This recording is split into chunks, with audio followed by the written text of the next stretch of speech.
Neil. OK, Neil. Oui, donc, peut-être nous pouvons inviter les co-présidents de faire des commentaires très brefs, parce qu'on vous a demandé vos attentes et peut-être de savoir ce que vous avez à dire et puis avoir l'audience. Donc, un commentaire sur ce que nous avons discuté? Oui, Thomas. Je crois que, en fait, le symposium est sur la douleur chronique et nous avons eu des présentations très intéressantes de Jacob. Pour moi, en fait, je ne savais pas ça avant, mais c'est du beau travail de faire ça. Et je voulais remercier en fait nos collègues parce que c'est eux qui ont commencé ce travail. Donc, merci beaucoup. Voilà, c'est un applaudissement pour vous.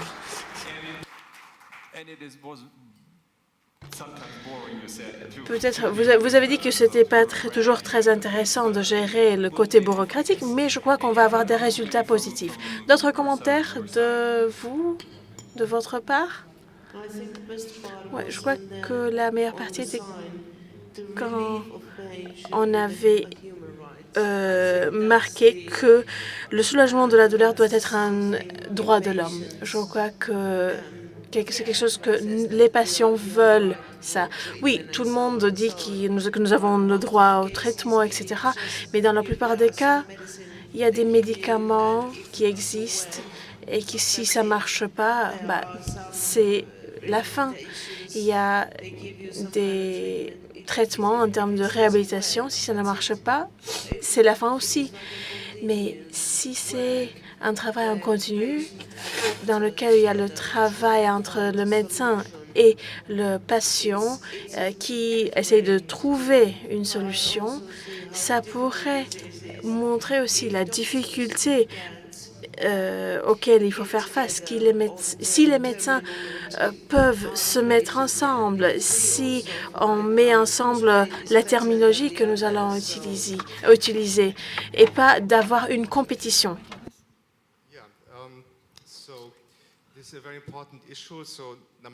Rob, est-ce que vous souhaitez intervenir? Oui, bien sûr. La gestion de la douleur doit être considérée un droit de l'homme, comme Thomas a dit, que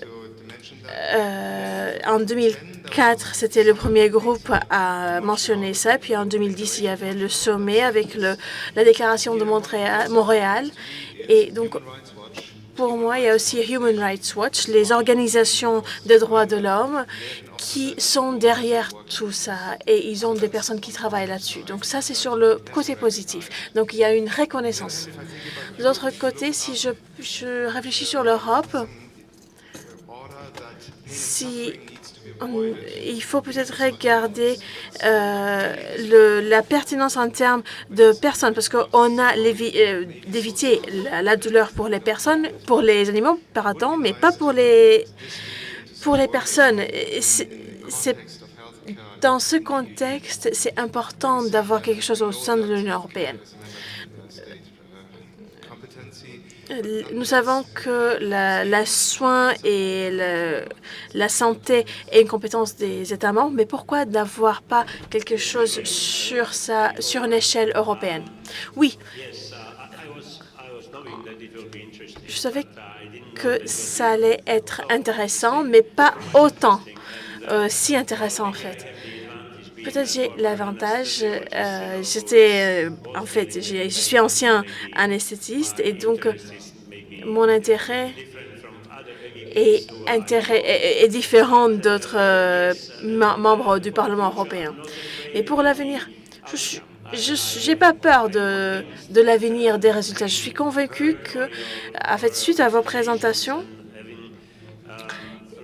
et suite à l'apprentissage de ce que nous avons avancé en termes de définition, terminologie, les approches européennes internationales, je crois que je suis assez optimiste pour l'avenir. On arrive à l'optimisme, on va dire, pour l'avenir. Si nous mettons tous ensemble, si nous nous unissons nos forces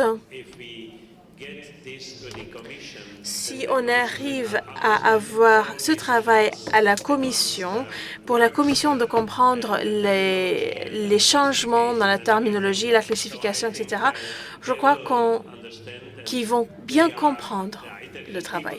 Ils sont intelligents, ils vont comprendre et ils doivent continuer sur le bon chemin. Il y a d'autres choses. Pour la contribution, il y a 2 points en fait. Quand vous allez à la commission, prenez-moi avec vous. Je vais être je vais faire partie de votre équipe. Et deuxième point, on va prendre votre promesse là. Oui, et je vous propose ça en fait. Et deuxième point, je sais qu'il y a eu des photos au Parlement, etc. Je sais qu'il y a eu des discussions, des sessions parlementaires avec les membres parlementaires au sein du Parlement, mais c'était l'année dernière ou il y a 2 ans. Donc, je crois que c'est le moment de revenir, de organiser quelque chose de nouveau. S'il vous faut une petite pousse ou une aide pour organiser, pour trouver une pièce, je suis là pour vous. Oui, donc, voilà, vous n'êtes pas tout seul. Monsieur Baker est aussi sur votre côté pour vous aider. Richard, oui, juste un commentaire. C'était très intéressant d'avoir ces présentations. Si la douleur est vue comme un droit de l'homme, je crois qu'il faut impliquer aussi les Nations unies et c'est important. L'ICD 11, je crois, est un pas essentiel vers quelque chose de positif et pour éviter le problème de est-ce que c'est une douleur, est-ce que la douleur est un symptôme, une maladie, etc. Prochain point sur la Commission. Si nous pouvons travailler avec la Commission. Avec l'action sur les médicaments 2018-2020, il y a plusieurs discussions qui vont s'avérer dans différents contextes. Et la santé mentale, psychologique était le point sur lequel personne parlait. Et aujourd'hui, nous avons une liste de classification et peut-être ça pourrait être la prochaine étape d'avoir l'ICD avec la douleur, d'avoir une image très claire et après votre propre classification de douleur. Merci. Oui. Donc, c'était des présentations incroyables. Merci. Ce que nous avons fait est de mettre en place une task force pour avoir les terminologies dans le système de l'OMS, mais dans l'avenir, nous pouvons prendre un système à l'envers où nous pouvons prendre la terminologie de l'ICD 11 et ce livret pourrait être disponible d'une façon électronique. Je crois que c'est un très bon pas. Maintenant, je vous passe la parole, l'audience. Est-ce que vous avez des questions? Oui, nous avons une question de votre part. Merci beaucoup pour vos présentations. J'ai une question pour l'honorable membre du Parlement. J'étais très impressionnée par ce que vous avez dit. Et je me dis, c'est le travail, l'obligation de la Commission de mettre en place une législation, un cadre législatif pour la douleur. Par contre, au début, j'étais très impressionnée. Mais gardant en tête qu'au sein de la Commission, il n'y a même pas un comité pour la santé, si je ne me trompe pas, je crois que nous sommes un sous-comité qui est impliqué avec l'environnement. Donc, quelle est la probabilité de mettre quelque chose comme ça en place? Parce qu'il y a l'absence de ce comité. Comme vous, en fait, je viens de la Roumanie, l'Europe de l'Est, et en Europe de l'Est, les choses sont un peu différentes, on va dire. Nous attendons avec hâte pour la Commission de prendre un peu la responsabilité de mettre en place quelque chose qui va plus tard impacter les gouvernements nationaux. Donc, je souhaite avoir votre réponse et merci beaucoup. Je peux répondre? Oui, ça marche. Madame, merci pour votre commentaire, pour votre question.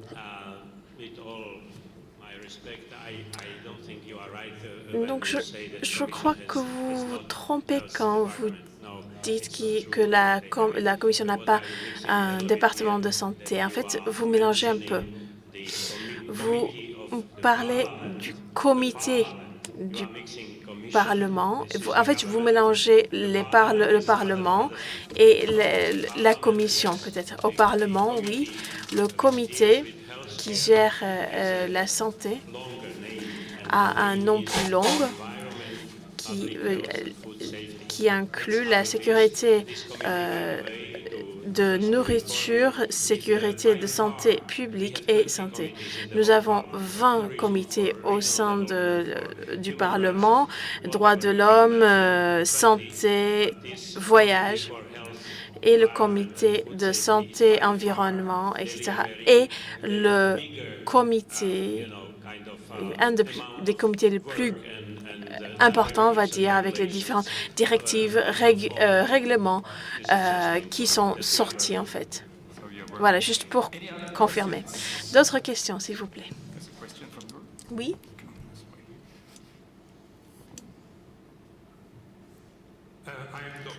Je suis Dr. John Kekia, le commissaire pour santé mentale à Malte. Donc, une question que j'ai eue avec les présentations cet après-midi.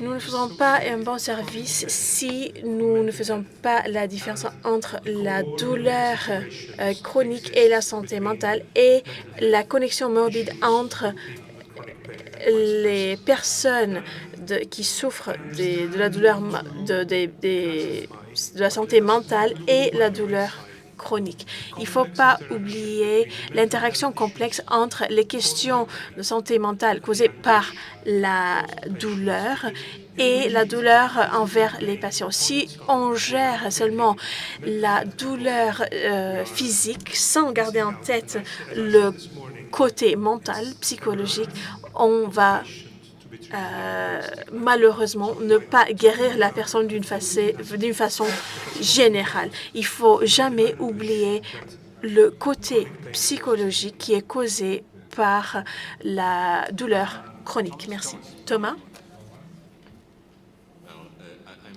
Oui.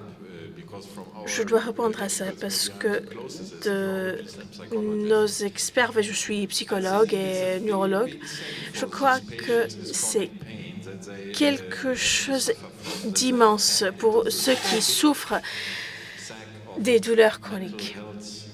Et il y a aussi des maladies psychologiques. Je suis sûre que vous avez mentionné de ça. Je peux vous donner un autre exemple. Un médicament le plus efficace est un médicament antidépressif. Et je crois que les personnes qui souffrent de la douleur, ils vont dire qu'en 2 minutes, le médicament est efficace, mais en même temps, c'est quelque chose sur le long terme. Il faut faire quelque chose, rendre un service à ce patient. Il faut être sûr que les patients sont envoyés vers le bon endroit. La santé mentale et peut-être les maladies mentales n'est pas le bon sujet. Merci. Y a-t-il d'autres commentaires? Oui. Vous souhaitez répondre? Oui, bien sûr. En fait, ce n'est pas une question de classification. Il faut faire attention. D'une approche holistique, en fait, il faut prendre soin aussi de côté mental des personnes qui souffrent de la douleur chronique. Il ne faut pas avoir des termes génériques. Il faut garder le patient en général. Si vous évaluez un patient, il faut regarder aussi le côté mental. Oui, on fait ça. En fait, Je crois que ici, vous ouvrez une discussion très importante pour la propre évaluation. Et j'ai peur, en fait, si on adresse ça à notre membre parlementaire. S'il y a des programmes de recherche, etc., ce serait un problème de mettre les problèmes de douleur chronique près des questions psychiques. Je crois qu'il faut discuter ça avec beaucoup de soin. Oui, des commentaires en bref? Oui. Quand j'ai parlé de l'ICD et peut-être dans l'avenir, quand nous aurons le manuel, la classification de santé mentale. Et c'est ça auquel j'ai fait référence, et pas de les mettre ensemble. Parce que maintenant, ce n'est pas le bon moment. Il y a un processus à suivre et à la fin du jour, je crois que c'est la voie à prendre. Oui, 2 commentaires. Donc, en termes de douleur chronique primaire, nous avons parlé en termes de dépression. Et dans cette perspective, les phénomènes mentaux sont présents. De l'autre côté, en Allemagne, j'ai dit que nous avons un code pour la douleur chronique avec les composantes somatiques et psychologiques.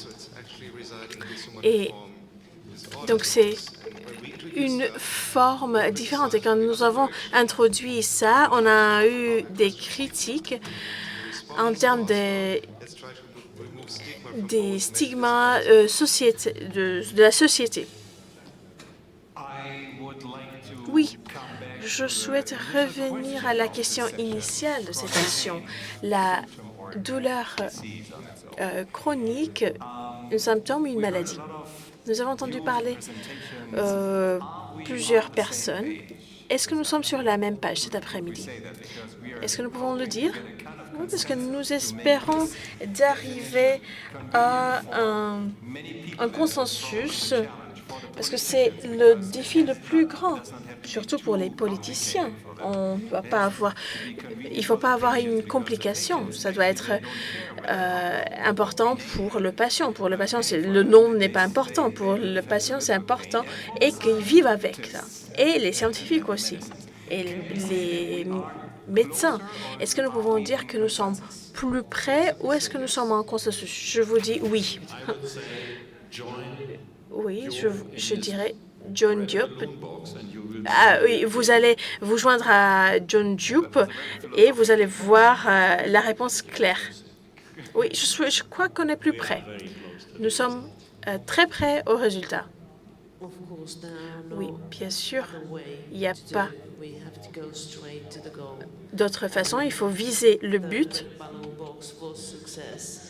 La boîte des ballons a été un succès et c'est un plaisir pour moi de faire partie de tout ça, d'être partie du conseil d'administration, en fait. Oui, très bien. Donc, nous avons beaucoup de consensus ici et je crois de la pièce aussi. Surtout pendant cette journée, ce que j'ai entendu pendant les présentations était l'importance d'être précis, inclusif et d'avoir une approbation constante, en fait. Et je crois que c'est une étape, un pas plus près d'avoir un consensus. Donc, maintenant, nous avons la déclaration et on a le contenu d'aujourd'hui. Le titre de cette session est que c'est un concept en évolution. Et bien sûr, oui, c'est un concept en évolution. On ne va pas arriver à une déclaration à 19 h ce soir. Mais est-ce qu'il y a quelque chose que nous pouvons revenir là-dessus demain matin ou pas? On va voir. Ce n'est pas quelque chose qu'on va clôturer aujourd'hui. Et l'évolution, ça ne veut pas dire qu'on va recommencer dès le début. Donc, en fait, on va continuer. Donc,